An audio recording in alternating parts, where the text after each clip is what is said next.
नमस्कार सभी को। ये हमारा चौथा भाग है जो हम बुक्स की बात कर रहे हैं, आज़ादी आधी रात को।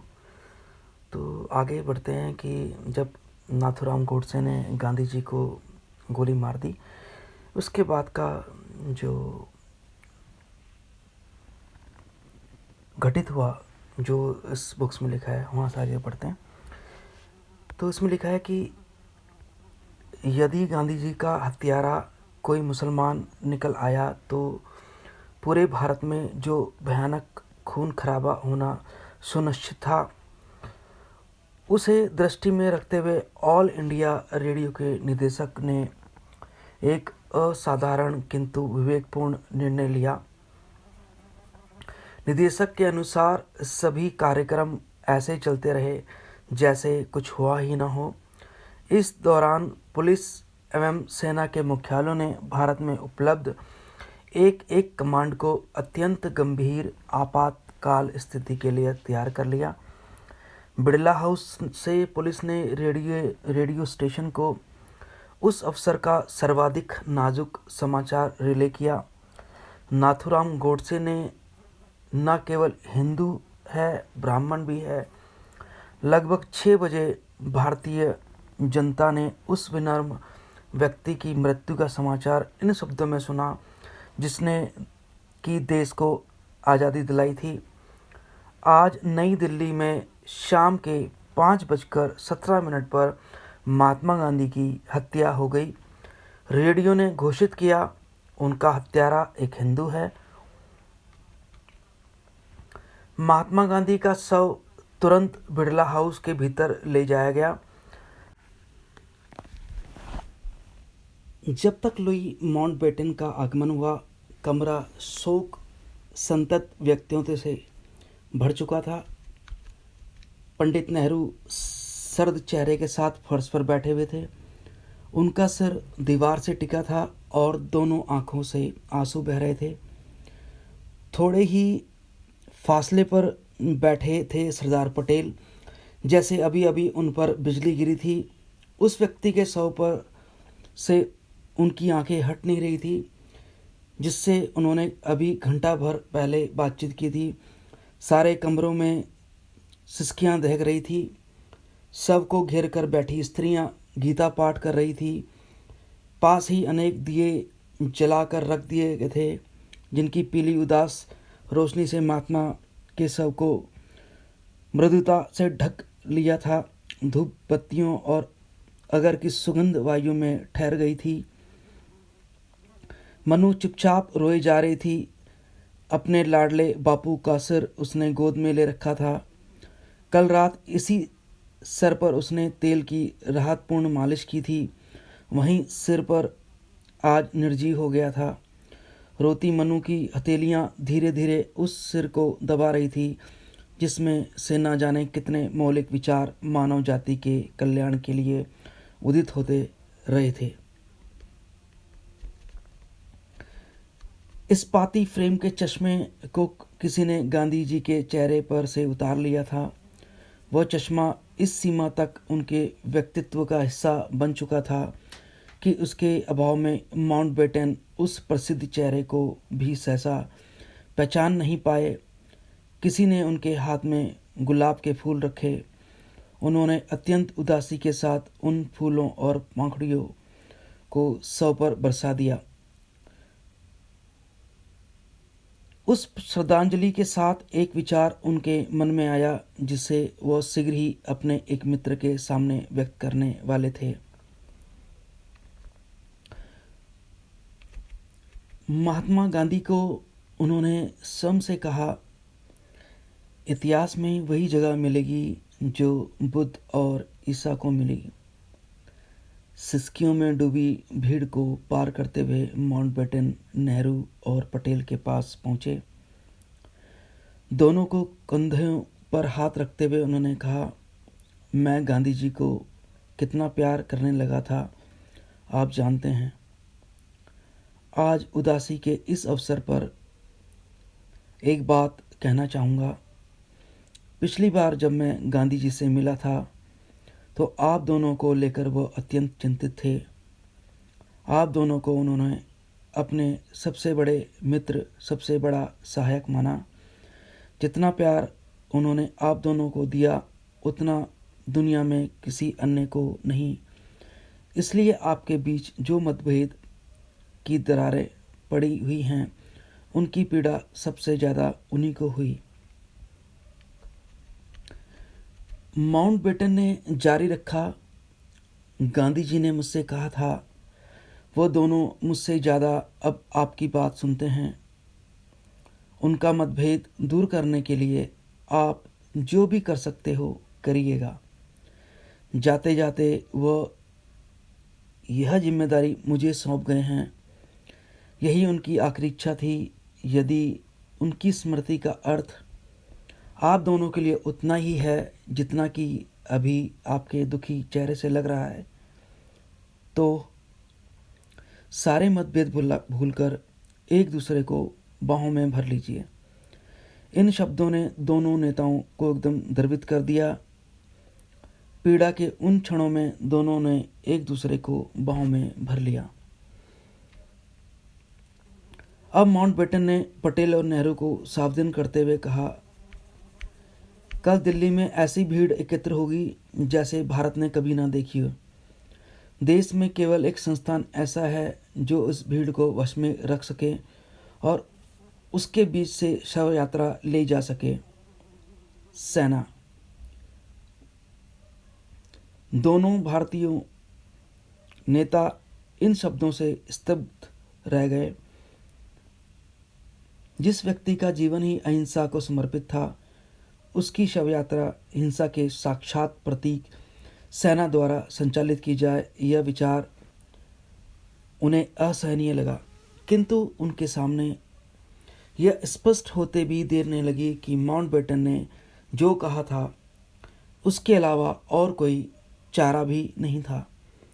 उन्होंने आमी भरनी पड़ी। माउंटबेटन ने शीघ्र सेना के नाम आवश्यक आदेश जारी किए। दूसरी ओर सारे देश में गांधी जी के अवसान का समाचार पाकर जनता ने वही किया जो आज़ादी की खातिर गांधी जी ने जनता से करवाया। उन्होंने जनता को हड़ताल नामक हथियार दिया था, जिससे वो आज़ादी के रास्ते पर आगे बढ़ सकी। वही हड़ताल क्षण मात्र में देश भर में हो गई। पूरा देश बंद, सन्नाटा। अधिकांश शहरों, नगरों, देहातों में भोजन भी नहीं पका। महात्मा का शरीर ठंडा होने के साथ पूरे देश की अंगीठियां ठंडी हो गई थी।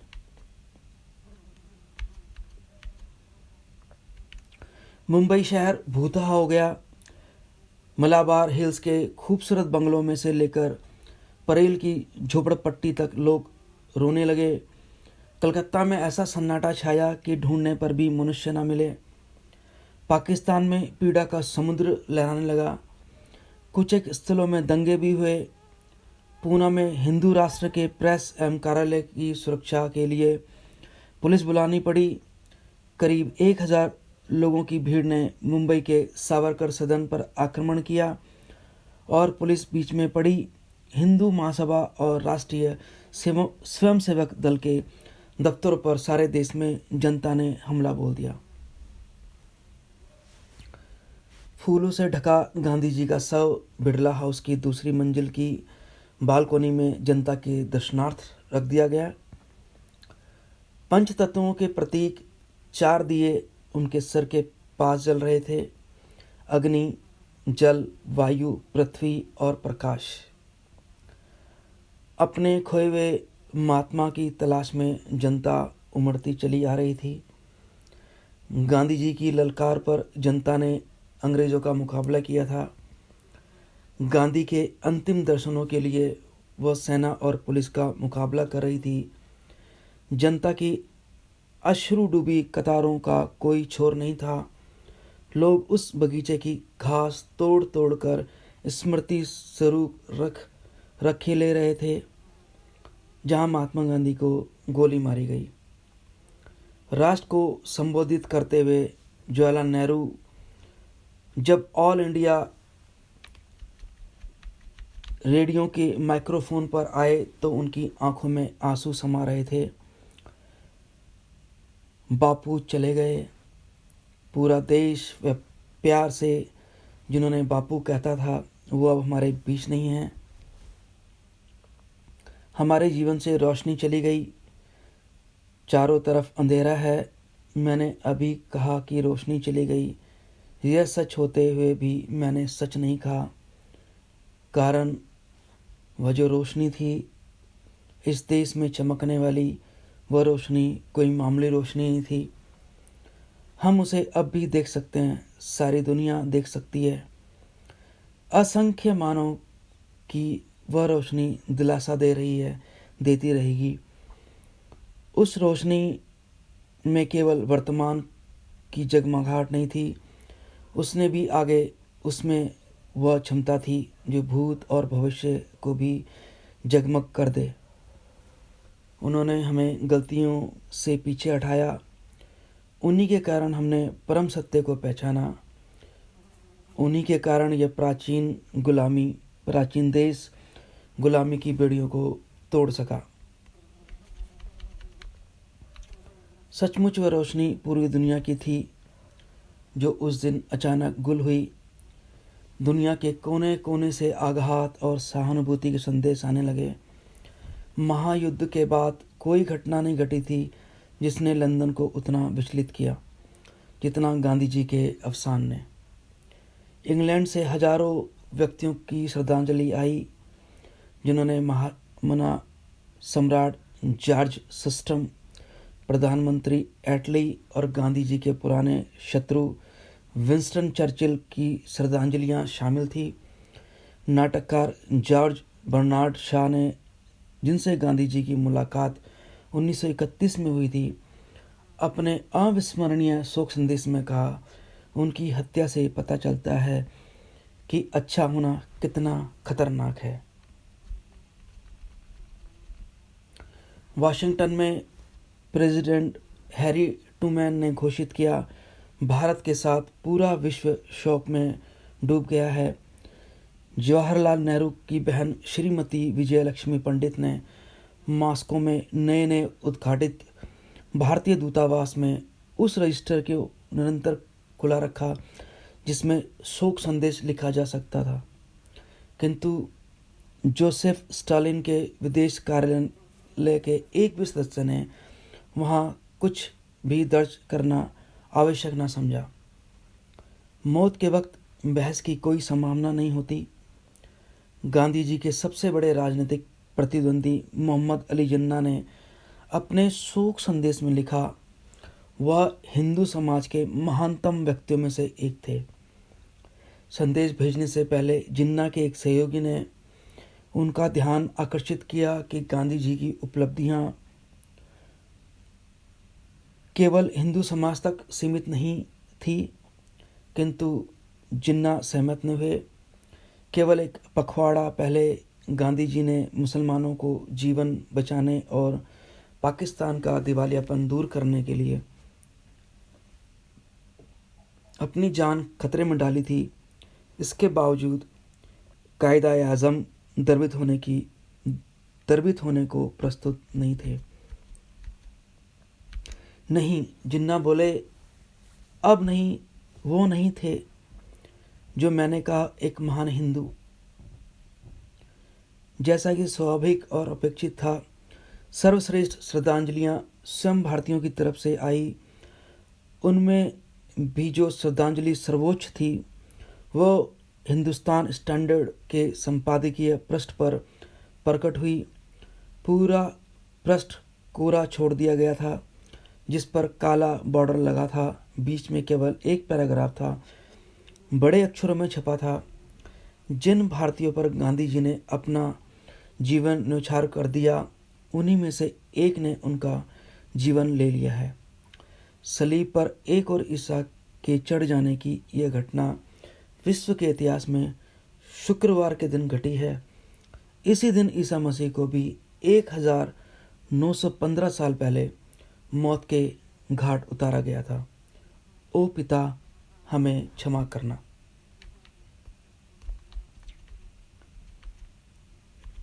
आधी रात के बाद गांधी जी की लाश बिड़ला हाउस की बालकनी से उतारी गई। वह पार्थिव शरीर कुछ घंटों के लिए अब उनके साथ रहने वाला था, जो गांधी जी के अपने लोग थे, बिल्कुल अपने। मनु और आभा, सचिव प्यारेलाल, तीनों में से 2 पुत्र देवदास और रामदास, हम कुछ एक अन्य लोग जो सुख दुख में उनके साथी रहे। धीमा धीमा रोते हुए उन सब ने अंतिम दर्शन का श्लोक उस छोटे से कमरे में गुंजा दिया। धूल से अपने आप को सान लो, क्योंकि ये धूल ही है जिसमें अंततः तुम्हें मिल जाना है। लो, अपना अंतिम स्नान करो, नए कपड़े पहनो। जहाँ तुम जा रहे हो वहाँ से वापस नहीं आओगे।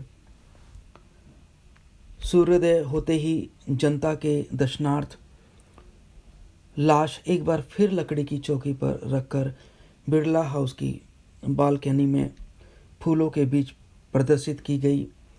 सुबह 11 बजे उसे उतारकर श्रद्धा और नम्रता के साथ उस वाहन पर रख दिया जो उस रोदन में डूबी राजधानी के रास्ते पर से गुजरकर यमुना के किनारे राजघाट पर सज चुकी चिता तक पहुंचाने वाला था।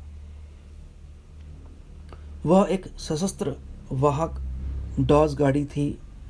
जिस व्यक्ति की लाश का वहन उसे करना था, उसे यंत्र युग के अभिशापों से जिस हद तक विरक्ति थी, उसका सम्मान करने के लिए पूरी शव यात्रा में उस डॉज गाड़ी का इंजन बंद ही रखा जाने वाला था।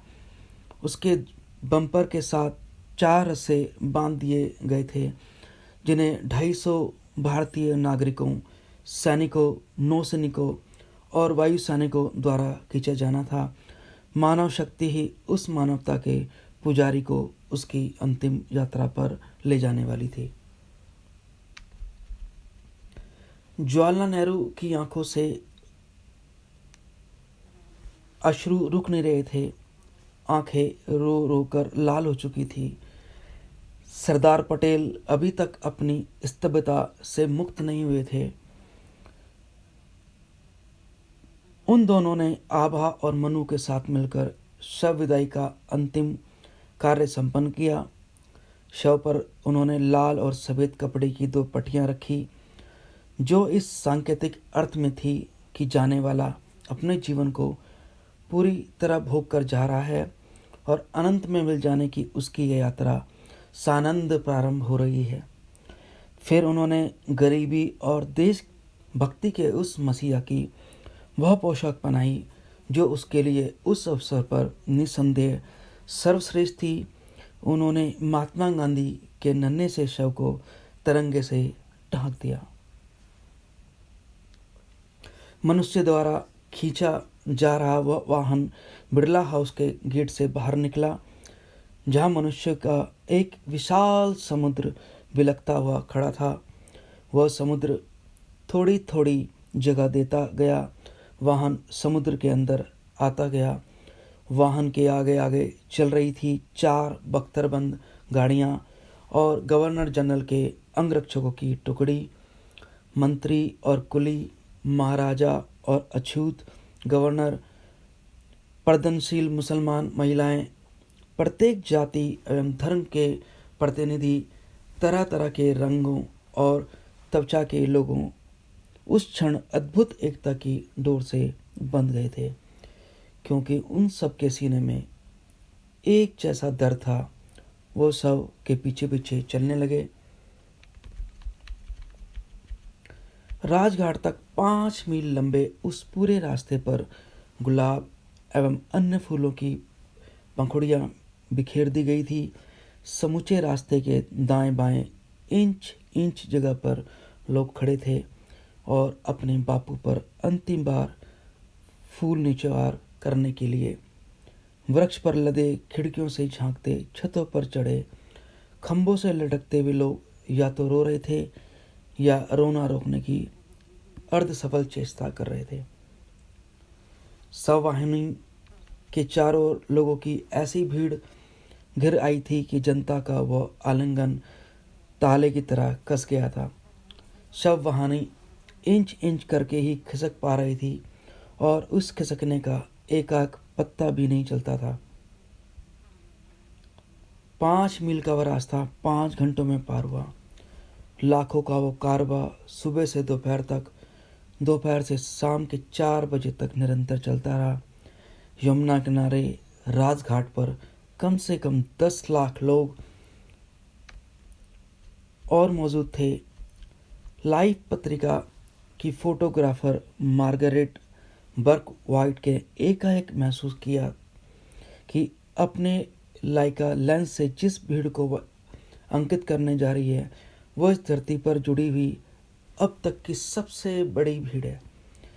उस अविश्वसनीय मानव समुद्र के बीच जो थोड़ी सी जगह छुटी हुई थी उसे मुट्ठी भर वायुसैनिक घेर कर खड़े थे। वहाँ लगभग 100 विशेष अतिथि सबकी प्रतीक्षा करते हुए उपस्थित थे।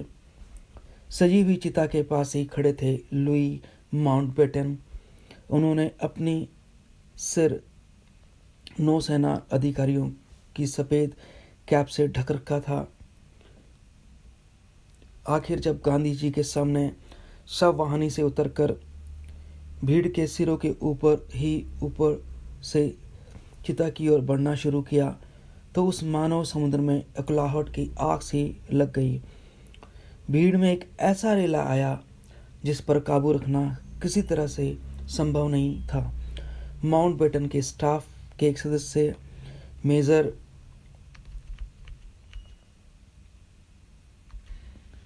गिलियट ने सोचा, जब लंदन तक यह समाचार पहुंचेगा कि भीड़ के धक्का खाकर लॉर्ड माउंटबेटन अपनी बीवी, बच्चों और पूरे स्टाफ सहित गांधी जी की चिता में पहुंच गए और उनके साथ ही फूंक गए तो बड़ा हंगामा मचेगा। माउंटबेटन ने उस खतरे को उसी पल पहचान लिया था। सभी अतिथियों को उन्होंने चिता से 20 गज पीछे हटाया, फिर सबसे कहा, बैठ जाइए। यमुना किनारे लाखों की इस भीड़ द्वारा धरती इतनी रौंदी गई थी कि चारों तरफ कीचड़ ही कीचड़ था। माउंटबेटन ने परवाह न की। नौसेना को अपने अत्यंत स्वच्छ पोशाक की चिंता न करते हुए वह पत्नी और बच्चे समेत जब खुद बैठ गए तो अतिथियों ने भी बैठना शुरू कर दिया। चंदन की उस जबरदस्त चिता पर गांधी जी के पुत्रों ने उनकी लाश आदर सहित लाकर रखी। पैर दक्षिण की तरफ, सिर उत्तर की तरफ। 4 बज चुके थे। ढलते सूरज की किरणें सब के चेहरे पर आशीर्वाद बरसाती हुई गिर रही थी। ज्येष्ठ पुत्र हीरालाल की अनुपस्थिति में गांधी जी के द्वितीय पुत्र रामदास ने अपने छोटे भाई देवदास की सहायता से चिता पर शुद्ध घी, कपूर, नारियल का तेल और अगर छिड़कना शुरू किया। लुई माउंटबेटन विचलित होने लगे थे। चिता पर रखे शव की ओर देखते रह गए। केवल 1 वर्ष की छोटी सी अवधि में उस महात्मा से वह कितना स्नेह करने लगे थे। महात्मा के अग्नि संस्कार का वह दृश्य माउंटबेटन के मानस में हमेशा के लिए अंकित रह जाने वाला था। उनके अपने शब्दों में गांधी जी ऐसे दिख रहे थे मानो हमारी आंखों के सामने शांतिपूर्वक गहरी नींद से सो रहे हों। इसके बावजूद कुछ क्षणों में हमारे देखते देखते वह हमेशा के लिए आग की लपटों में खो जाने वाले थे। रामदास गांधी ने चिता की 5 परिक्रमाएं की। ब्राह्मणों का मंत्रोच्चार निरंतर जारी था। रामदास ने चिता को अग्नि दिखा दी। चंदन की लकड़ी में अग्नि तुरंत प्रकट न हुई। उसकी लपटों को आग आने से हिचक सी हो रही थी। फिर एकाएक लपटों ने हिचक छोड़ प्रकट होना शुरू किया।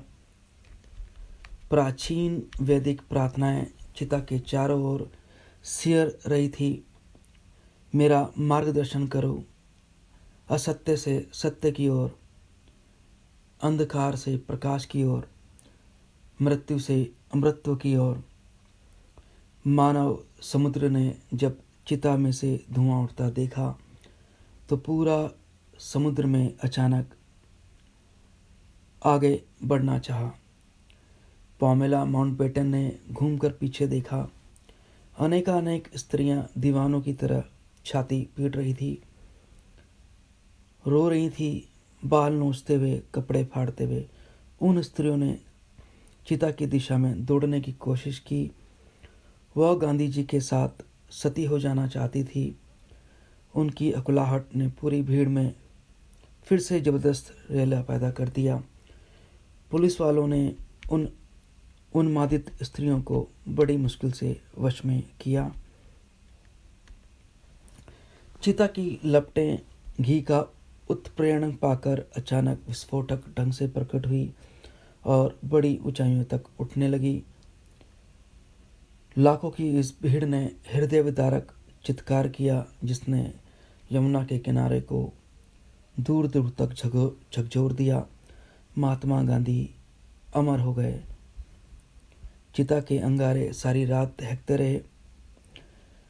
श्रद्धांजलुओं की उस भीड़ में एक व्यक्ति ऐसा था जिसे कोई पहचान नहीं रहा था, जिस पर कोई ध्यान नहीं दे रहा था, किंतु यही था वह व्यक्ति जिसके हाथों चिता में आग लगनी चाहिए थी, लेकिन जो समय पर उपस्थित ही न हुआ।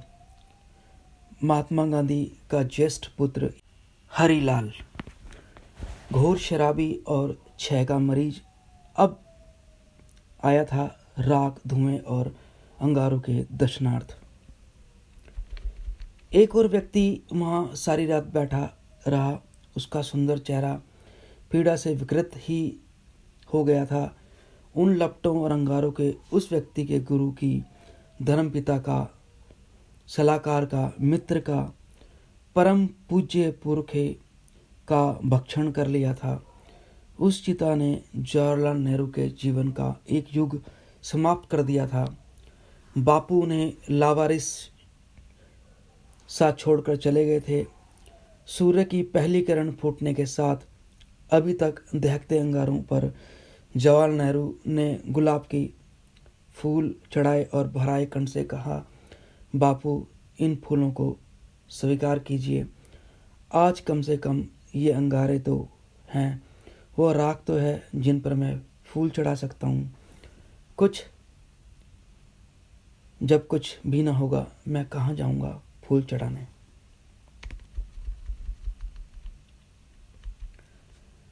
अग्नि के 12वां दिन महात्मा गांधी की भस्म इलाहाबाद के पवित्र संगम में प्रवाहित कर दी गई। जिस ताम्र कलश में भस्म रखी गई थी, उसे नई दिल्ली से इलाहाबाद ले जाने के लिए जो ट्रेन चली, उसमें केवल तीसरी श्रेणी के डिब्बे थे। इलाहाबाद स्टेशन पर ताम्र कलश को प्रतीक्षा में खड़े ट्रक तक ले जाया गया। स्टेशन से संगम तक के पूरे रास्ते में जिस ट्रक ने पार किया, लोगों की भीड़ समा नहीं रही थी। संगम पर भारतीय सेना का एक ऐसा वाहन खड़ा था जो जल और थल पर समान क्षमता से रुक सकता था। उसका रंग सफ़ेद था और उसे फूलों से भली भांति सजाया गया था। उसका नाम था डक और वह ताम्र कलश को संगम के बीचों बीच ले जाने को प्रस्तुत था। नेहरू, पटेल, गांधी जी के पुत्र देवदास और रामदास, मनु, आभा और गांधी जी के अन्य अंतरंग व्यक्ति ताम्र कलश के साथ डक पर स्थान ग्रहण करने लगे। संगम के किनारों पर खड़े 30 लाख व्यक्तियों की भीड़ श्रद्धा के साथ उस ताम्र कलश को नदी के बीचों बीच पहुंचते देखती रही।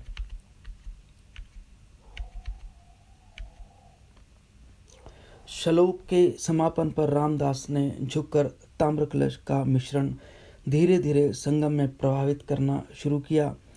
जलधारा उस भस्म को अदम्य अकुलाहट के साथ समुद्र की ओर ले जाने लगी। सभी व्यक्तियों ने उस प्रवाहित भस्म पर पुष्प न्यौछावर किया। संगम के किनारे खड़े लाखों लोगों ने जलधारा में फूल फेंके, स्नान किया। कभी जो एक महान व्यक्ति था, आज वह पानी की सतह पर एक लंबे धूसर चिन्ह के रूप में अंकित हो गया था। वह धूसर चिन्ह गुलाब की पंखुड़ियों का मुकुट पहने हुए क्रमशः क्षितिज की ओर बढ़ने लगा। महात्मा गांधी की अंतिम यात्रा यही थी, जब उनकी भस्म पवित्र गंगा नदी की स्नेह भरी गोद में छिपकर समुद्र की ओर बढ़ रही थी, ताकि उनकी आत्मा रात्रि के अंधकार को चीरकर प्रकाश में चली जाए और उस महत्व के साथ जा मिले जो गीता के अनुसार आदि है, अनंत है, सर्वोपरि है। ये 20वां चैप्टर था। ये अब हम अंतिम शायद चैप्टर में हैं। चैप्टर 21 लिखा है आधी रात को आज़ादी अंततः। जीवन के अंतिम दिनों में जिसे पाने के लिए महात्मा गांधी अत्यंत लालायित थे, उसे उन्होंने मरणोपरांत प्राप्त कर ही लिया। उनकी हत्या ने हमेशा के लिए उस वैमनस्य को समाप्त कर दिया जिसकी आग में झुलसते हिंदू मुसलमान अपने ही मोहल्लों में अपने ही पड़ोसियों की हत्या करते फिर रहे थे। उपयुक्त दोनों जातियों का सदियों पुराना विरोधाभास तो बरकरार रहा, किंतु उनकी अभिव्यक्ति सामान्य जनता के बीच दंगों के विस्फोटों के माध्यम से होनी रुक गई। वह विरोधाभास केवल राजनीतिक धरातल पर ही व्यक्त होने के लिए शेष रह गया। उसके फलस्वरूप भारत और पाकिस्तान के बीच सशस्त्र संघर्ष की संभावनाएं प्रारंभ से ही मिटाई ना जा सकी। आगे लिखा है कि नाथुराम गोडसे अपने पिस्तौल के साथ तुरंत हिरासत में ले लिया गया था। उसने हिरासत से बचने का कोई प्रयास नहीं किया। षड्यंत्र के शेष सदस्यों की गिरफ्तारी ताबड़तोड़ हुई। नारायण आप्टे और विष्णु करकरे पुलिस के शिकंजे में इसलिए फंसे कि आप्टे का अपनी नारी लोलुपता पर कोई नियंत्रण नहीं था। 14 फरवरी 1948 के दिन मुंबई के एक होटल में उस कमरे में बंद दरवाजे पर होले से खटखटाहट हुई जिसमें आप्टे पिछले 48 घंटों से छिपा था। उसने तपाक से उठकर दरवाज़ा खोला क्योंकि उसने अपनी प्रेमिका के आने की आशा थी। प्रेमिका की अपेक्षा पुलिस के 3 सिपाहियों ने दर्शन दिए। पुलिस को किन्हीं सूत्रों से पता चला था कि उसकी पुलिस के चीफ सर्जन की सुपुत्री के साथ आप्टे की बहुत आत्मीयता है। 27 मई 1948 के दिन महात्मा गांधी जी की हत्या की साजिश करने के आरोप में 8 व्यक्तियों को अदालत में खड़ा किया गया। नारायण आप्टे, नाथुराम गोडसे, गोपाल गोडसे, मदनलाल पावा, विष्णु करकरे, वीर सावरकर, दत्तात्रेय परचूरे और दिगंबर बगड़े का नौकर स्वयं बगड़े पर कोई मुकदमा न चला क्योंकि वो सरकार का गवाह बन गया था। मुख्यतः उसी की जुबानी पर 8 में से 7 आरोपियों को सजा सुनाई गई। ठोस प्रमाण के अभाव में वीर सावर को छोड़ दिया गया। प्रारंभ से ही नाथुराम ने दावा किया कि महात्मा गांधी की हत्या की पूरी जिम्मेदारी अकेले उसी की है। उसने जोर देकर कहा कि इस षड्यंत्र में अन्य कोई व्यक्ति उसके साथ नहीं।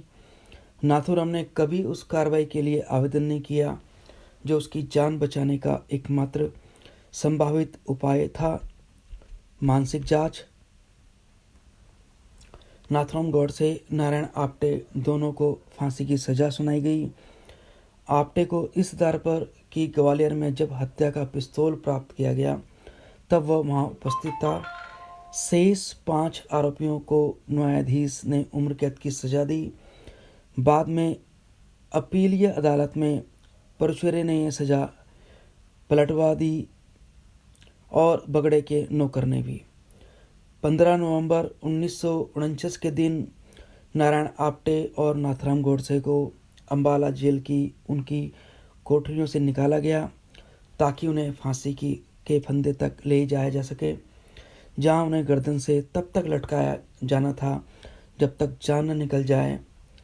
नाथुराम गोडसे ने अपनी अंतिम इच्छा में लिखा कि उसकी भस्म कहीं भी प्रभावित करने की अपेक्षा कलश में रखकर एक पीढ़ी से दूसरी पीढ़ी को सौंपी जाती रहे, ताकि अंततः उसे उस सिंधु नदी में प्रभावित किया जा सके जो पूरी की पूरी पवित्र और अखंड हिंदू राष्ट्रीय भारत में बह रही हो।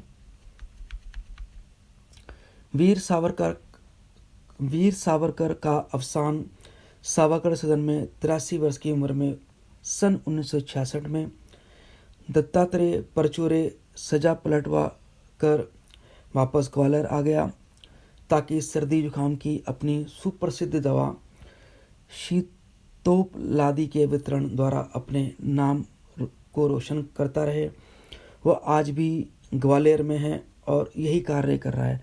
ये किताब जब लिखी गई तब तक शायद वो जीवित रहा हो। दिगंबर बगड़े को पूना में जान का खतरा होने के कारण अदालत के फैसले के बाद मुंबई में खास पुलिस की तरफ से एक निवास स्थान प्राप्त हुआ, जहां उसने अपने उसी व्यवसाय की धाक जमाई जिसके लिए वह प्रारंभ से प्रसिद्ध रहा। ऐसे कवचों की बुनाई जिन्हें बंदूक की गोली भी न भेज सकती हो। उसका एक एक कवच उस समय 1000 में बिकता था। उसे संपूर्ण भारत में आदेश उस समय भी मिलते रहे जब ये किताब लिखा गया। उसके ग्राहकों के बीच उन राजनीतिकों की संख्या काफ़ी बड़ी रही जिन्हें अपनी जान को खतरा महसूस होने लगता था। भारतीय कानून के प्रावधान के अनुसार विष्णु करकरे, मदन लाल पाहवा, गोपाल गोडसे ने जेल भुगतकर 1960 के अंतिम दिनों में मुक्ति पा ली। करकरे लौटकर अहमदनगर चला गया ताकि अपने डेक्कन गेस्ट हाउस का कारोबार संभाल सके। अप्रैल 1974 में वह दिल के दौरे से गुजर गया। मदन लाल पाहवा ने स्वयं को मुंबई में स्थापित किया, जिसने कभी गांधी हत्या षड्यंत्र में भाग लिया था। वह आज मुंबई में नाजुक और भोले बच्चों के लिए भांति भांति खिलौनों का उत्पादन करता है। गोपाल गोडसे पूना एक भवन की तीसरी मंजिल में रहता है।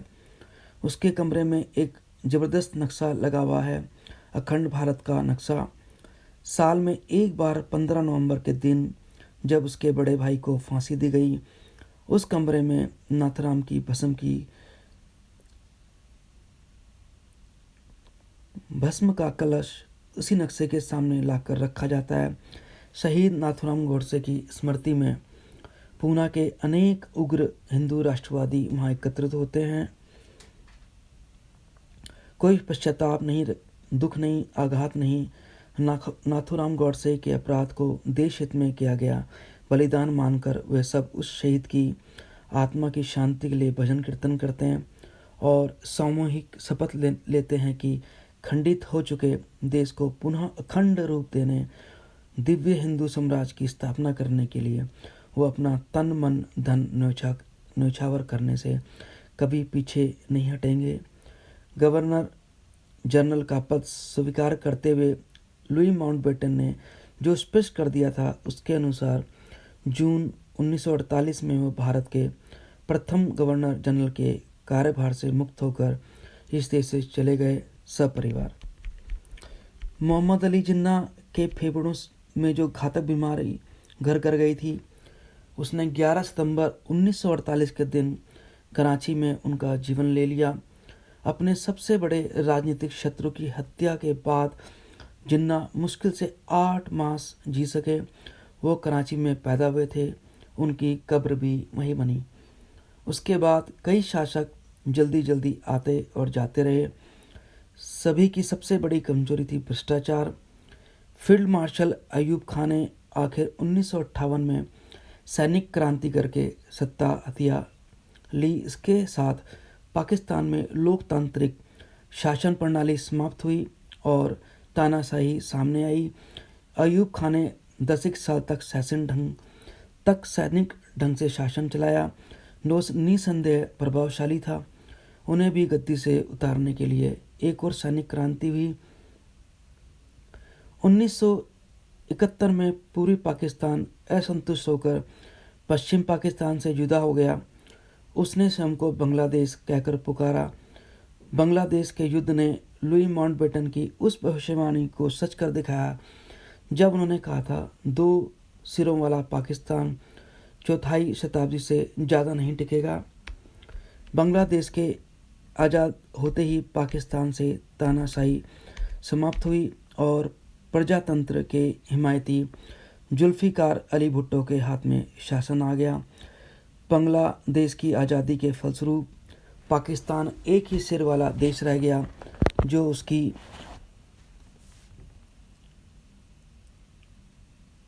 शासन व्यवस्था पुष्ट होते जाने के कारण बना। खनिज तेल के धनी मुसलमान पड़ोसियों के आर्थिक सहयोग की संभावना ने पाकिस्तान में नए प्राण फूंक दिए। राष्ट्र के जन्म से लेकर अब तक पाकिस्तानियों को अपना भविष्य उतना उज्जवल कभी नहीं दिखाई दिया जितना सन 1975 में। जैसा कि महात्मा गांधी ने भविष्यवाणी कर दी थी, भारतीय भूखंड के विभाजन ने आगामी अनेक वर्षों तक जनता को चैन से बैठने न दिया।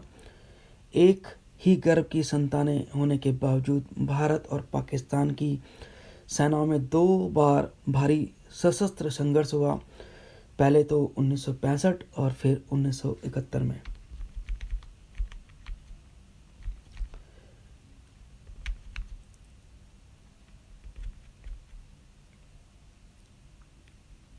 भले ही दोनों देशों ने तरक्की की और कदम उठाए, किंतु सिरिल रैडक्लिफ की विभाजन रेखा ने दोनों तरफ जिस तबाही के तांडव को प्रकट किया, उसकी याद किसी से भुलाई ना जा सकी। फलस्वरूप आपसी असहयोग, आशंका, खीज और क्रोध और घृणा की भावना दोनों ही तरफ जैसे हमेशा के लिए आकर बस गई। इस किताब आज़ादी आधी रात को का जो बिल्कुल लास्ट पैरा है, 2-3 लाइनें पढ़ने के बाद इस अंतिम भाग को मैं समाप्त करना चाहूँगा कि इसमें लिखा है कि 31 जनवरी 1948 के दिन राजघाट पर जहाँ महात्मा गांधी का दाह संस्कार हुआ था, वहाँ भारतीयों ने एक सादा किंतु कलात्मक स्मारक खड़ा किया। स्मारक के मध्य में काले पत्थर का चिकना प्लेटफॉर्म है जिस पर महात्मा के अंतिम शब्द हैं, हे राम, अंकित हैं। और इसी के साथ ये किताब की समाप्ति होती है। मैं आशा करता हूँ कि जब आप किताब पढ़ेंगे तो आपको और आनंद आएगा। इन्हीं शब्दों के साथ इस किताब का समाप्ति करते हैं। धन्यवाद।